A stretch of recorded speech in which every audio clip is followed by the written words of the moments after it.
Previous video में ad hoc measures of income inequality को discuss करना स्टार्ट किया था और हम डिस्पैरिटी इंडेक्स में डिस्कस कर चुके थे। इसमें एक और इंडेक्स है अल्टीट्यूड एंड फ्रिजेस का इंडेक्स जो 1968 में आया और इन दो लोगों ने 3 डिफरेंट किस्म के मेजर्स जो हैं वो इनकम इनइक्वालिटी के इंट्रोड्यूस करवाए या प्रपोज किए। एक को उन्होंने कहा Y bar L, Y bar and Y bar G. Y bar L for lower class means कि जो पुअर होगी मतलब जो पोर्शन हमारा पुअर होगा। और वाई बार जो है ये देखिए ये मीन वैल्यू है, हमारा जो भी डाटा होगा उसकी मीन वैल्यू को हम वाई बार कहते हैं। और उस वाई बार से यानी ये एवरेज है और एवरेज से अबव एक ग्रुप है जिसको जी कहा गया, यानी कि ये रिच की मीन इनकम है। बेसिकली इन्होंने हमारे जो फुल डाटा है उसको 2 ग्रुप्स में डिवाइड कर दिया है, एक तो बिलो एवरेज है और एक अबव एवरेज है। ठीक है, तो यहाँ से इन्होंने ये 3 मेजर्स हमें दिए हैं और इन 3 मेजर्स को देखें वो किस तरह से डिफाइन करते हैं। अब वो कंपेयर करते हैं, कंपैरिजन उन्होंने बताया कि कंपैरिजन जो है सबसे पहले between Y bar and Y L. अब वाई बार जो है हमारे डाटा की मीन इनकम है और हमारे पास ये वाई एल जो है वो लोअर पोर्शन है या पुअर पीपल है। अब देखिए सिंपल से यहाँ पे एक एग्जांपल है, यहाँ पे कुछ डाटा हमें गिवन है। अब इस डाटा में देखें आप, हमें एक पॉवर्टी लाइन गिवन होगी। ठीक है, कोई भी पॉवर्टी लाइन गिवन होगी तो वहाँ से हमारा जो है वो पता चल जाएगा हमें कि जो लोअर पोर्शन है या पुअर सेगमेंट है वो कौन सा है और जो हायर पोर्शन या रिच सेगमेंट है वो कौन सा है। तो अब जब हमने ये जो पुअर पोर्शन लिया, जब हम इसका मीन निकालेंगे तो ये हमारे पास वाई बार ये जो रिच पोर्शन का मीन निकालेंगे तो वाई बार जी आ जाएगा और इस पुअर पोर्शन का मीन निकालेंगे तो वाई बार एल आ जाएगा और वाई बार सिंपली इस पूरे डाटा का मीन होगा। ठीक है, अब आप देखें कंपैरिजन कर रहे हैं वो पूरे डाटा के मीन का पुअर के मीन के साथ, तो उसको हमने कहा U is equals to Y bar divided by Y bar L.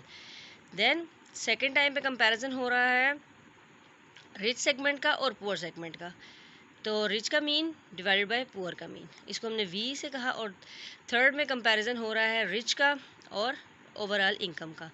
अब इसमें देखें कि रिच का जो मीन है वो हमने ऊपर लिखना है और जो सिंपल डाटा का मीन वाई बार है वो नीचे लिखा जाएगा।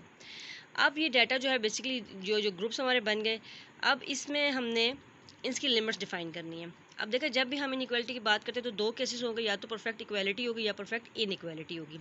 अगर तो परफेक्ट इक्वालिटी आ जाती है तो इसका मतलब है ये जो कंपैरिजन हम कर रहे हैं, इन 3 नई टर्म्स हमने इंट्रोड्यूस करवा दी, यू वी डब्ल्यू, ये सब इक्वल्स टू 1 है।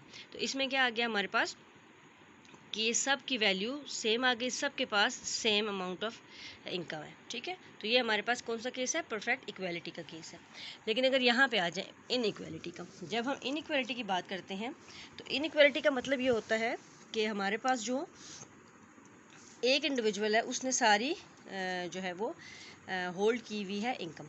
यहाँ पे देखें आप, यू भी इन्फिनिटी डिफाइन हो रहा है और वी भी इन्फिनिटी डिफाइन हो रहा है। कैसे डिफाइन हो रहा है, देखिए यू को हमने कहा था कि U is equal to Y bar over mean income of lower class या फिर पुअर क्लास।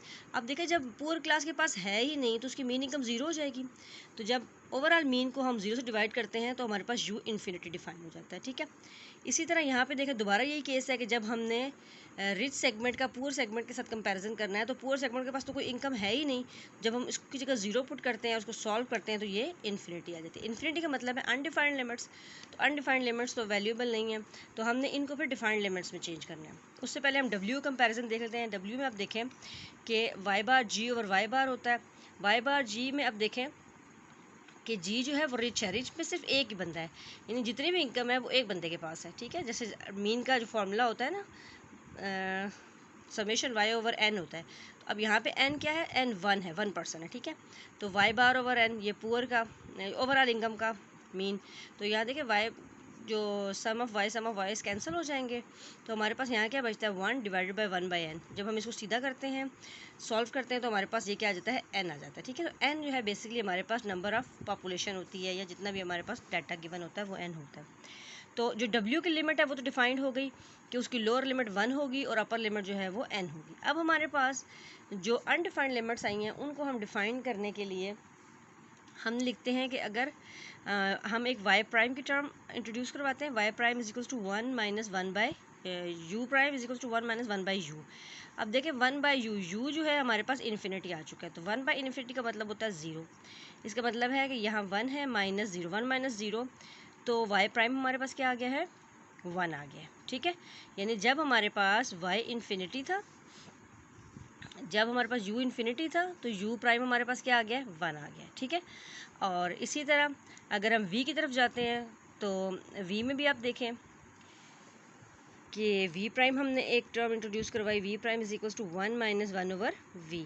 तो v हमारे पास इन्फिनिटी है, इन्फिनिटी पुट किया तो 1 माइनस 0, तो यहाँ पे v बार भी हमारे पास क्या आ गया है, 1 आ गया, ठीक है।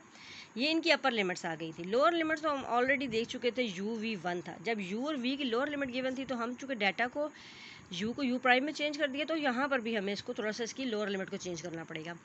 1 माइनस 1 बाई u, अब u जो है वो इक्वल टू 1 था, 1 डिवाइडेड बाई 1 इज़ 1, तो जब 1 माइनस 1 करेंगे तो हमारे पास क्या आ जाएगा, 0 आ जाएगा। यानी इसकी लोअर लिमिट क्या आ गई है, 0 आ गई है, और अपर लिमिट क्या आ गई है, 1 आ गई। और ये किसकी लिमिट है, u प्राइम की, ठीक है। तो 0 का मतलब है परफेक्ट इक्वालिटी एंड 1 का मतलब है परफेक्ट इनइक्वालिटी। सिमिलरली v की तरफ मूव करें तो आप देखें v में कि v prime is equals to 1 minus 1 over v। अब v 1 था, 1 बाई 1 इज़ 1, तो 1 माइनस 1 गिव अस 0। तो अब v प्राइम की भी लोअर लिमिट क्या हो गई, 0, और अपर लिमिट क्या हो गई, 1 हो गई। तो ये हमारे पास इनके डिफाइंड लिमिट्स आ गई, और इनको हम इंटरप्रेट भी कर सकते हैं और इनको हम सॉल्व भी कर सकते हैं। Thank you.